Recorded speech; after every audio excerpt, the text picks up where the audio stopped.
सुनाओ कैसे लगते कैसे लगते कैसे लगते कैसे लगते कैसे लगते कैसे लगते बच्चा लगे छुए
कैसे लचक के मठई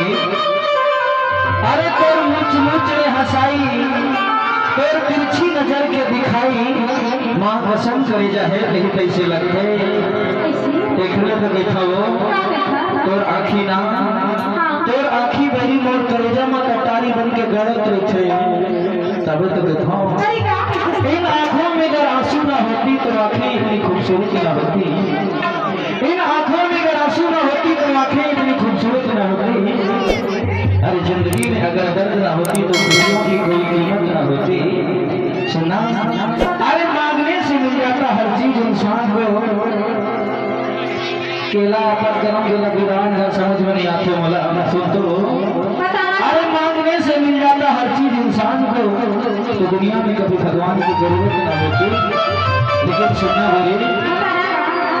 ईमान से तोड़ने ना